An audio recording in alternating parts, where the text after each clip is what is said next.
दहिसर स्थित शुक्ला कंपाउंड के लंबे समय से लंबित पुनर्विकास विवाद के समाधान की दिशा में महत्वपूर्ण प्रगति होने के बाद क्षेत्र के रहवासियों में उत्साह और खुशी का माहौल देखने को मिल रहा है। वर्षों से पुनर्विकास की प्रतीक्षा कर रहे नागरिकों को अब अपने सपनों के घर मिलने की उम्मीद जगी है। इसी क्रम में भाजपा नेता एवं विधायक मनीषा चौधरी द्वारा दहिसर स्थित गोपीनाथ मुंडे उद्यान में एक विशेष सम्मान समारोह का आयोजन किया गया। इस अवसर पर शुक्ला कंपाउंड पुनर्विकास प्रक्रिया को गति दिलाने में महत्वपूर्ण भूमिका निभाने वाले पूर्व सांसद गोपाल शेट्टी का अभिनंदन किया गया।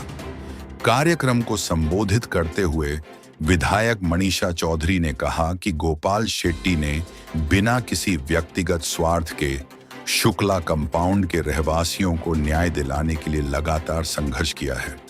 उनके अथक प्रयासों और जनहित के प्रति समर्पण के कारण शुक्ला कंपाउंड को स्लम घोषित किए जाने की प्रक्रिया पूर्ण होने जा रही है, जिससे पुनर्विकास का मार्ग प्रशस्त होगा।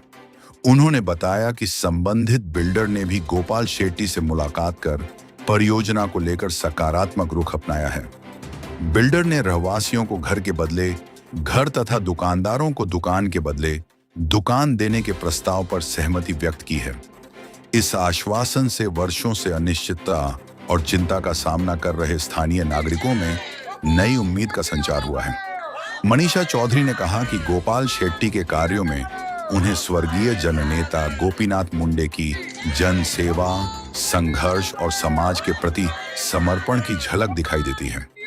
पूर्ण मुंबईला पाणी योजनेचा नियोजन कसं करायचं ते शिकवणारे आपले खासदार गोपाल शेट्टी जे कंपाउंड मध्ये ज्या वेळेला गोपाल शेट्टी म्हणत होते, मी ह्या लोकांना घर दिल्याशिवाय गप्प बसणार नाही, ते सिद्ध करून दाखवलं,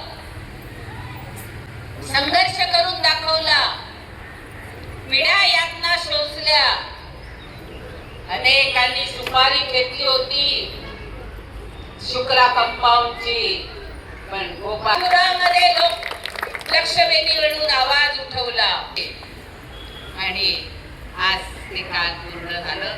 गोपाल शेट्टीजी साहेब, मी तमाम आमच्या शुक्ला कंपाउंडच्या तिकडच्या लोकांतर्फे, त्याचबरोबर आपले हे गाळेधारक आहेत त्यांच्यातर्फे आज आम्ही तुमचा हा सन्मान करत आहोत आणि एक संघर्षशील नेत्याच्या पुण्यतिथीमध्ये आम्ही आज गोपाल शेट्टींना मुंडे साहेबांना त्यांच्यामध्ये बघतोय, हेच आमचं भाग्य आहे।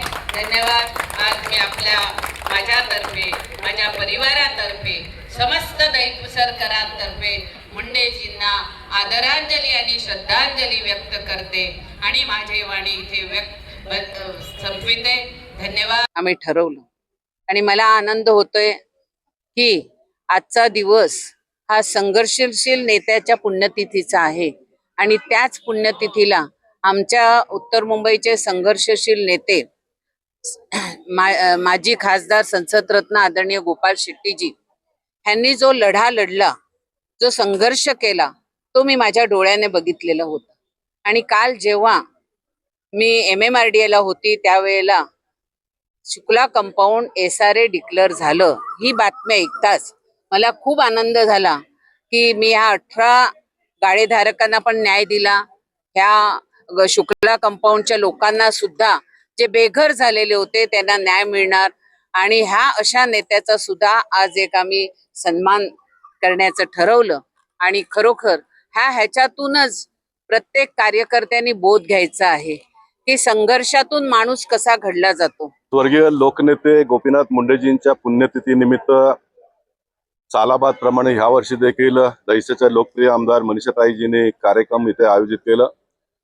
दरवर्षी ते महिलांचा आणि कष्टकरी जे लोक आहेत त्यांचा इथे सन्मान करत असतात आणि काल शुक्ला कंपाउंडचा प्रश्न स्लम डिक्लेअर झाला आणि शुक्ला कंपाउंडचे मालक जे आता नवीन आले आहेत अशोक जैन यांनी मला भेटून सर्व प्रकार संपुष्टात आणून सर्व लोकांना घर देण्याचा निश्चय केला आणि म्हणून एक तोही प्रकरण काल मार्गी लागल्यामुळे मनीषाताईंनी आज गोपीनाथ मुंडेजींच्या नेतृत्वात आम्ही काम करून पुढे गेलेलो आहोत आणि त्यांच्याच कार्यशैलीप्रमाणे मी काम करतो असं मनीषाताईंना वाटलं, म्हणून त्यांनी माझा इथे सन्मान करायचं ठरवलं.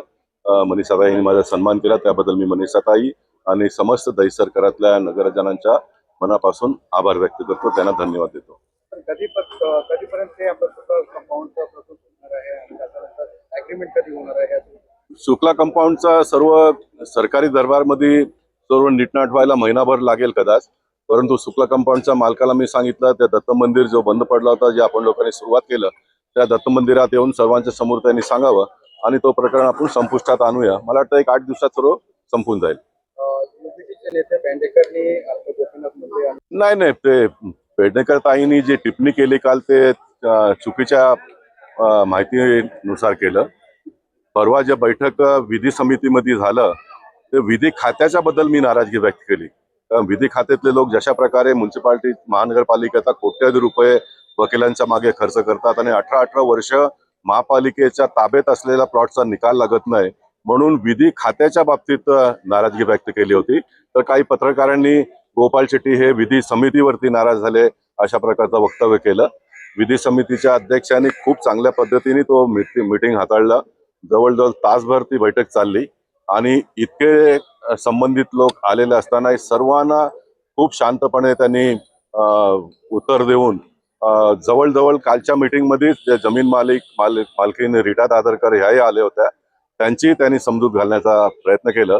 म्हणून मी त्यांना पत्र लिहून त्यांचं अभिनंदन देखील केलं, कारण पहिल्यांदा नगरसेविका म्हणून निवडून आल्यानंतर त्या विधी समितीच्या अध्यक्ष झाल्या आणि खूप चांगल्या पद्धतीने त्यांनी ते बैठक हँडल केलं.